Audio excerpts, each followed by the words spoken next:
Hey everybody, it's Wendy with loveandstampin.com. So excited you're here with me today. FYI, this is my September special. Use the host code, place a minimum order of $35, and you get a brand new pack of wonderful gems. I will be mailing them in October. We are going to use Blushing Bride, Night of Navy, Smoky Slate, and Whisper White for our color combination today. And we're using the Whale Done bundle from Stampin UP, which also comes with a super cute little punch. Why I didn't show it to you whilst I showed you the stamp set, I don't know, because I'm just not that organized. So we're going to use Night of Navy to stamp, and then this card is pretty stinking simple. It is just kind of cut and assemble. So I've got the stitched rectangle here that I cut from the stitched rectangle dies, and Blushing Bride Stitch So Sweetly die, and the rest is assembly. So we have a little bit of time for story time and chit chat. First thing I want to tell you is that the Stampin' Up! Year ends on September 30th, and I am $1,000 away from meeting my sales goal for the Stampin' Up! Year. What do I get for meeting that goal? Nothing. I get ultimate satisfaction of something that I have strived to do for probably 3 years now. So if you can help me out, I'm gonna beg, I'm gonna ask, shameless plug, if you can put in an order between now and the 30th, that would be amazing, and I will send you a packet of those wonderful gems for free. If you cannot order, I appreciate you being here anyway, and I adore that you watch my videos and you follow me. So, okay, let's move on to story time and some chit chat. By the way, these are cut at 1/2 inch by 4 inches. You saw the measurements on the screen. All you have to do is pause the video and read the measurements there if you want to jot them down for anything that I do. Also, supplies for this card are listed below the video, also listed on the screen earlier, and you can purchase them in my online store at shoploveandstampin.com.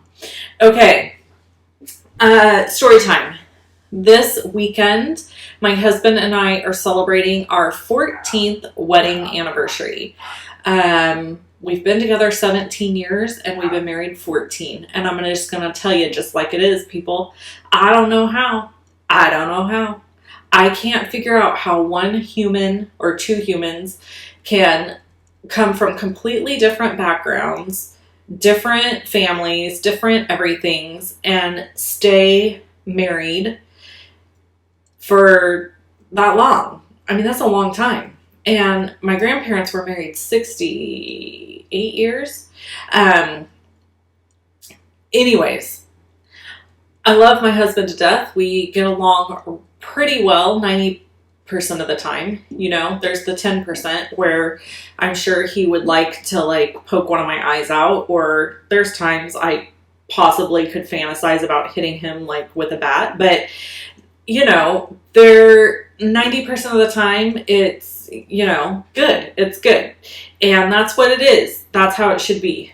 90% good, 10% struggle, because you are taking two human beings, mushing them together in one house that didn't know each other. I mean, really, when you talk about marriage, it sounds so weird, right?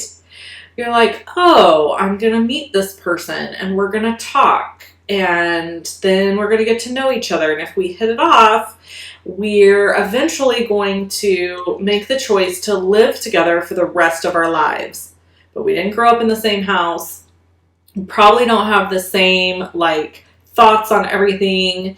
And so it definitely can make for interesting dynamics at times. My husband's a fisherman. He loves to fish. And you would think that today I would be making an anniversary card for him. No, I am not. Why? There's two reasons. Because first and foremost, I'm not that well planned.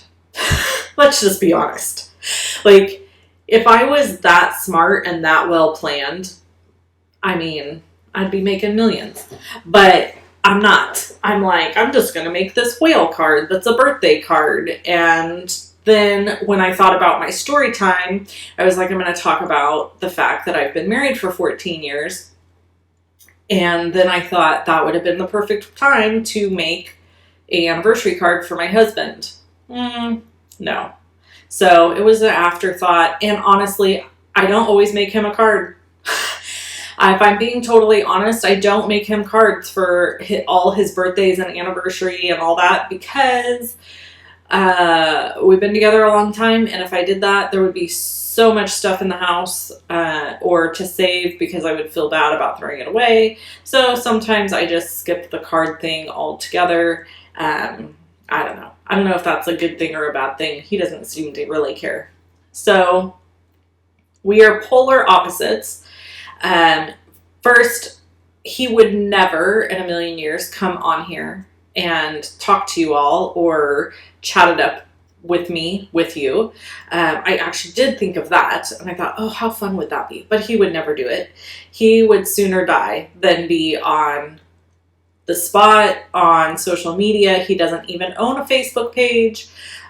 He's not on social media at all, and he would mumble and stumble through this entire process. I am more outgoing, gregarious, opinionated, headstrong. He's pretty headstrong too, I would say. I'm fiery. I have a temper. He does have a temper too, actually. My poor daughter, she doesn't have a snowball's chance. Neither one of us are like violent or anything like that, but we run a little hot. Both of us do. We run a little hot, a little short-tempered at times. For different reasons, I think. I think that in general, he is just a person who doesn't like to be bothered by like the little things of life. I don't know. He's like the most carefree person I've ever met in the sense of like, I do everything. I do all the planning. When we met, I can remember like calling him on a Monday and being like, so what do you want to do this weekend? And he's like, I don't know what I'm doing in 2 hours. I can't think that far ahead. And this has actually been, that 10% I talked about. This has been an ongoing theme in our marriage. He struggles with planning, and I have us planned, like I could plan all the way through next year. It's just in the DNA of a human. You're either like that or you're not. It's not something I feel like you can teach you can learn to be a little bit more planned and organized because he has. And you can learn to be a little bit more carefree. But I think ultimately we all have this like innate design inside of us. And my innate design says we need a plan. And his innate design says, let's see what happens tomorrow. He's just not that person that plans. So I've driven him crazy lots of times with all my planning, and he drives me crazy by not planning. And I would say that a lot of times is what drives some of our frustration with each other when we do get frustrated. Isn't this card cute? I'm sorry, you guys, but it is so stinking cute. And I love the color combination. I really can't wait to see if anybody else uses this color combination for anything and shares it with me, because I love it when people share their fun stuff with me. So how we met, my husband and I had a mutual friend that it really wasn't his friend, but her brother worked for my husband. And my friend's parents thought Kevin and I would be a good match. I'm forever indebted to these people because they were so right. We are such a good match. And so we met each other. My friend brought me to a party where we all met, and I got to know him a little bit, and he ended up getting my phone number that night, and the rest is history. Although I have to tell you, he did not call me for a full week. And I'm like, why would this guy ask me for my phone number and then not call me? That seems weird. Well, now that I know him, I know why. Because he was probably terrified. And so he doesn't do great with talking. I'm the talker. I'm the one that carries us. So, verbally. So anyway, that's how we met. And it was at a party and through a mutual friend, a setup. And I'm so happy that they set us up. If you want to watch any other card videos from me, you can click either one of the images that you see here. Shop with me at shoploveandstampin.com. And I hope you come back again soon. Talk to you later. Bye-bye.